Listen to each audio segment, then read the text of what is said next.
নমস্কার। ডাকবাক্সের আরেকটি নতুন পর্বে আপনাদের জানাই স্বাগত। বিগত কয়েক পর্ব ধরেই চলছে রবীন্দ্রনাথ ঠাকুরের জাপান যাত্রা। আজ রইল তার শেষ পর্ব। আগামীতে কি বিষয় নিয়ে বলবো সেটির আমি ভিডিওর শেষে বলে দেব। সকলে সঙ্গে থাকবেন শেষ পর্যন্ত। চলুন তবে মূল বিষয়ে প্রবেশ করুন। আজকে বলবো জাপানিদের নৃত্য এবং সঙ্গীত নিয়ে, তার সাথে জাপানের সৌন্দর্য চর্চা এবং মানুষের মনে তার প্রভাব, সেগুলো তো বিগত কয়েক পর্ব ধরেই বলে এসেছি। আজও সেগুলোর কিছু কিছু বিষয় থাকবে। রবীন্দ্রনাথ বলছেন, একদিন জাপানি নাচ দেখে এলো, মনে হলো এ যেন দেহভঙ্গির সঙ্গী, অর্থাৎ সুরের মূর্ছনা যা আমাদের কণ্ঠে বেরিয়ে আসে, সেই একই মূর্ছনা তিনি জাপানি নাচের মধ্যে লক্ষ্য করলেন।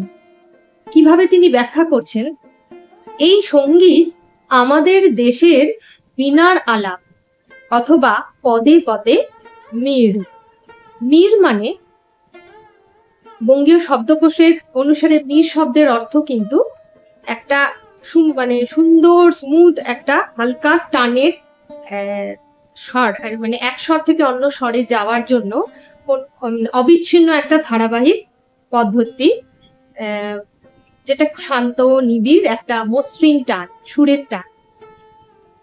ভঙ্গি বৈচিত্র্যে পরস্পরের মাঝখানে কোনো ফাঁক নেই, কিংবা কোথাও জোরের চিহ্ন দেখা যায় না। নাচের মধ্যে বলছেন যে তাদের যে ভঙ্গি, সেখানে জোর করে নাচছে এরকম কোনো কিন্তু কিছু দেখা যায় না। সমস্ত দেহ পুষ্পিত লতার মতো একসঙ্গে দুলতে দুলতে সৌন্দর্যের পুষ্প বৃষ্টি করছে। অসাধারণ ব্যাখ্যা জাপানি নাচে। এটা পড়ার পরে না আমি ভাবার চেষ্টা করছিলাম, যখন তারা হাত পা নেড়ে যেভাবে নাচে জাপানিরা, দেখলাম যে না সত্যিই তো উনি আশ্চর্যভাবে কি সুন্দর ব্যাখ্যা করলেন, যা একদম মিলে যায় জাপানের নাচের সঙ্গে। এরপরে তিনি জাপানের নাচের সঙ্গে ইউরোপীয় নাচের পার্থক্য কোথায় সেটা বলেছেন। খাঁটি ইউরোপীয় নাচ অর্ধ নারীস্বরের মতো, আধখানা ব্যায়াম আধখানা নাচ, তার মধ্যে লম্ব ঝম্প ঘুরপাক, আকাশকে লক্ষ্য করে লাথি ছোড়াছুড়ি আছে, অর্থাৎ এক কথায় যেটাকে আমরা জিমন্যাস্টিক বলি। এবং সত্যি সত্যি কিন্তু তাই, পড়তে পড়তে ভীষণ হাসি পাচ্ছিল আমার, যে কি সুন্দর ব্যাখ্যা করেছেন ইউরোপীয় নাচের। জাপানি নাচ একেবারে পরিপূর্ণ নাচ, তার সজ্জার মধ্যেও লেশমাত্র উলঙ্গতা নেই। অন্য দেশের নাচের দেহের সৌন্দর্য লীলার সঙ্গে দেহের লালসা মিশ্রিত থাকে। জাপানে নাচের কোনো ভঙ্গির মধ্যে লালসার ইশারা মাত্র দেখা গেল না। তিনি তার কারণ হিসেবে নিজের একটা মতামত এখানে জানিয়েছেন।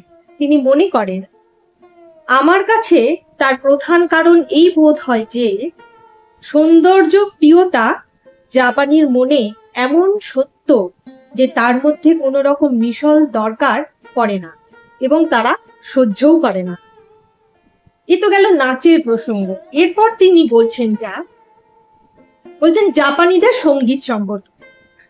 রবীন্দ্রনাথের মনে হয়েছে নাচে যতটা জাপানিরা পটু, সঙ্গীতে তারা ততটাই যেন অপটু। তিনি লিখছেন, এদের সঙ্গীতটা আমার মনে হলো বড় বেশি সুর এগোয়নি। বোধহয় চোখ আর কান এই দুইয়ের উৎকর্ষ একসঙ্গে ঘটে না। তিনি কেন এই কথা বললেন? সঙ্গীত আমরা কি করি? কানে শুনি, আর নৃত্য আমরা চোখে দেখি।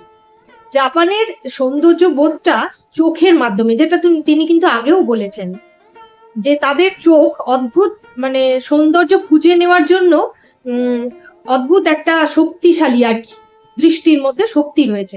তাই তিনি বলছেন চোখ এবং কান, অর্থাৎ নৃত্য এবং গান, চোখ দুটি অর্গানের অংশ, দুটো একসঙ্গে উৎকর্ষ হতে পারে না। মনের শ্রুতি স্রোত যদি এর কোনো একটা রাস্তা দিয়ে অত্যন্ত বেশি আনাগোনা করে, তাহলে অন্য রাস্তাটাই তার ধারা অগভীর থেকে যায়। তাই জন্য মনে হয়েছে যে নাচে তারা যত পটু, গানে কিন্তু তারা তত পটু নয়। এরপরে তিনি সঙ্গীত এবং ছবি এই দুটির মধ্যে আশ্চর্য কি সুন্দর একটা ব্যাখ্যা দিয়েছে দেখুন। ছবি জিনিসটা হচ্ছে অবনীর, আর গান জিনিসটা হচ্ছে গগনের। দুটোকে কিভাবে ভাগ করেছেন তিনি বলছেন, অসীম যেখানে সীমার মধ্যে সেখানে ছবি। এখানে কিন্তু ছবি মানে চোখের কথা প্রয়োগ করছেন, দেখাটাকে বলছেন। আর অসীম যেখানে সীমাহীনতায় সেটাকে গান বলছেন। অসীম শব্দটার সঙ্গে দুটি ভাগ করেছেন ছবি এবং গানের মধ্যে। ছবি মানে কি আমরা যা দেখছি, দেখে উপলব্ধি করছি, সেটা অসীম, কিন্তু তার একটা সীমা রয়েছে। আর গান হচ্ছে অসীম, যা সীমাহীনতায় বিস্তৃত। কি দারুণ ভাবে বলেছেন না? কবিতা উভচর, ছবির মধ্যেও চলে, গানের মধ্যেও চলে। গানের মধ্যে পড়ে, কেননা কবিতার উপকরণ হচ্ছে ভাষা, আর ভাষার একটা দিকে অর্থ, আরেকটা দিকে সুর থাকে। ভাষা কিন্তু অর্থ এবং সুর মিলিয়েই তৈরি হয় ভাষা। তাই তিনি বলছেন, অর্থের যোগে ছবি গড়ে ওঠে, সুরের যোগে গান। তাই ছবি, গান এবং ভাষা দুটোর মধ্যেই দেখা যায়। জাপানি রূপরাজ্যে সমস্ত দখল করেছে, যা কিছু চোখে পড়ে তার কোথাও জাপানির আলস্য নেই, অনাদর নেই। তারা একেবারে পরিপূর্ণতার সাধনা করেছে। অন্য দেশে গুণী এবং রসিকের মধ্যেই রূপ ও রসের যে বোধ দেখতে পাওয়া যায়, এদেশে সমস্ত জাতের মধ্যেই তা ছড়িয়ে আছে। অর্থাৎ রূপ, রস, এগুলোর যে রসবোধ, তা অন্যান্য দেশে কিছু রসিক মানুষের মধ্যেই সীমাবদ্ধ থাকে, কিন্তু তিনি বলছেন সমগ্র জাপানের সমস্ত জাপানি জাতিটার মধ্যেই কিন্তু এই রস এবং রূপের একটা আদর্শ মেলবন্ধন তিনি লক্ষ্য করেছেন। আবার তিনি ইউরোপের তুলনা আনলেন। সেখানে তিনি বলছেন, ইউরোপের সর্বজনীন বিদ্যা শিক্ষা, সৈনিকতা চর্চা, সেগুলো অনেক জায়গায় প্রচলিত, কিন্তু এমনতর সর্বজনীন রসবোধের সাধনা পৃথিবীর আর কোথাও নেই। এখানে দেশের সমস্ত লোক সুন্দরের কাছে আত্মসমর্পণ করেছে। জাপানের কথা বলছে। তাতে কি এরা বিলাসী হয়ে গেছে, অকর্মণ্য করে হয়েছে, বা জীবনের কঠিন সমস্যা ভেদ করতে এরা কি উদাসীন হয়ে পড়েছে কিংবা অক্ষম? না, তিনি বলছেন ঠিক তার উল্টো। এরা সেই সৌন্দর্য সাধনা থেকে কি শিখেছে? মিতাচার শিখেছে, আর শিখেছে বীর্য এবং কর্ম নৈপুণ্য। আমাদের দেশে একদল লোক আছে, তারা মনে করে শুষ্কতাই বুঝি পৌরুষ এবং কর্তব্যের পথে চলবার সদুপায়, যা রসের উপবাস। তিনি বলছেন, আমাদের দেশে কিন্তু মানুষ মনে করে যে পৌরুষ অর্থাৎ শুধু পুরুষ নয়, মানে যে মানুষ কর্তব্য করবে তার মধ্যে রসবোধ থাকবে না, শুষ্কতাই যেন বিরাজমান হবে, এটাই যেন একমাত্র পদ্ধতি। অর্থাৎ রসিক মানুষ দায়িত্বশীল হতে পারে, এটা যেন আমরা ভাবতেই পারি না। তারা জগতের আনন্দকে কি করেছে? মুড়িয়ে ফেলাতেই জগতের ভালো করা মনে করেছে। আনন্দ চেপে রেখে যেন মনে হয় সমাজে তারা ভালো করছে, দেশের ভালো করছে। রবীন্দ্রনাথ বলেছেন যে ইউরোপে যখন তিনি গেছেন, সেখানে তাদের কলকারখানা, তাদের কাজের ভিড়, তাদের ঐশ্বর্য প্রতাপ খুব দেখেছেন, যেগুলো সবটাই বাহ্যিক। কিন্তু তিনি জাপানে যেটা দেখেছেন, যে আধুনিকতার ছদ্মবেশ ভেদ করে যেটা তার চোখে পড়েছে, তা হলো মানুষের হৃদয়ের সৃষ্টি। সে অহংকার নয়, আড়ম্বর নয়, সে পুজো। প্রতাপ নিজেকে প্রচার করে, এই জন্যে যত দূর পারে বস্তুর আয়তনকে বাড়িয়ে তুলে আর সমস্তকে তার কাছে নত করতে চায়। কিন্তু পূজা আপনার চেয়ে বড়কে প্রচার করে, এই জন্য তার আয়োজন সুন্দর এবং খাঁটি, কেবলমাত্র মস্ত এবং অনেক নয়। জাপান আপনার ঘরে বাইরে সর্বত্র সুন্দরের কাছে আপন অর্ঘ্য নিবেদন করে দিচ্ছে। এদেশে আসা মাত্র সে দেশে গিয়ে তিনি যেটা উপলব্ধি করেছেন, জাপানিরা সবসময় মনে করেন আমার ভালো লাগলো, আমি ভালোবাসলাম, যা আমার ভালো লাগবে সেটাকেই আমি ভালোবেসে ফেলবো। এই কথাটা কিন্তু দেশশুদ্ধ সকলের মনে উদয় হওয়া সহজ নয়, বরং সকলের বাণীতে প্রকাশ হওয়া আরো সহজ।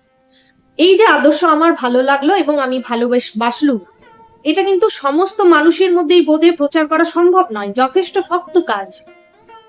কিন্তু জাপানে কিন্তু এই শক্ত কাজটাই অতি সহজে ঘটে গেছে। এখানে সকলের মধ্যেই সেটা প্রকাশ পেয়েছে। প্রত্যেক ছোট জিনিসে, ছোট ব্যবহারে সেই আনন্দের পরিচয় পায়। সেই আনন্দ ভোগের আনন্দ নয়, পূজার আনন্দ। সুন্দরের প্রতি এমন আন্তরিক সম্ভ্রম অন্য কোথাও দেখিনি। এমন সাবধানে, যত্নে এবং সুচিতা রক্ষা করে সৌন্দর্যের সঙ্গে ব্যবহার করতে অন্য কোনো জাতি শেখেনি। যা এদের ভালো লাগে তার সামনে এরা শব্দ করে না। সংযমী প্রচুরতার পরিচয় এবং স্তব্ধতায় গভীরতার প্রকাশ করে। এরা সেটা অন্তরের ভিতর থেকে বুঝছে এবং এরা বলে সেই আন্তরিক বোধ শক্তি এরা বৌদ্ধ ধর্মের সাধনা থেকে পেয়েছে। একটা কথা প্রচলিত আছে না, যে সুন্দরের সামনে শব্দ নয়, সুন্দরকে নীরব নির্জনে অনুভব করতে হয়। রবীন্দ্রনাথ সেটাই বোঝাতে চেয়েছেন, যে জাপানিরা সৌন্দর্যের কতটা কদর করে এবং সেটাকে কতটা সম্মান দেয়, এবং এদের এই সমস্ত যে ভাবনা চিন্তা বা তাদের যে ভাবনা চিন্তার দৈন্যতাহীন ভাবনা চিন্তা, সেটা কিন্তু তারা বৌদ্ধ ধর্মের থেকেই শিখেছে। সংযম, সৌন্দর্যের সামনে নিজেদের সংযম, সেটা কিন্তু তারা বৌদ্ধ ধর্মের থেকেই অর্জন করেছে। আজকে এইটুকুনি থাকলো, এখানেই শেষ করলাম জাপান যাত্রী। আর আগামী পর্ব থেকে শুরু হবে রবীন্দ্রনাথ ঠাকুরেরই আরেকটি ডায়েরির অংশ, পশ্চিম যাত্রীর ডায়েরি। আজকের পর্ব কেমন লাগলো, আমি কতটা আপনাদের কাছে পৌঁছতে পারলাম জানি না। প্রতি পর্বেই আমি একটা কথাই বলি, যে আমার আসল উদ্দেশ্য একটাই, যে আমাদের ভারতীয় সংস্কৃতি, বিশেষ করে রবীন্দ্রনাথ বাঙালির গর্বের বিষয়, যদি এই ছোট্ট ছোট্ট ভিডিওর মাধ্যমে আমি রবীন্দ্রনাথকে আপনাদের কাছে কাছে পৌঁছে দিতে পারি, তবেই আমার সার্থকতা। সাথে থাকবেন, সকলে ভালো থাকবেন। আজ এই পর্যন্তই থাক, আজ তবে আসি।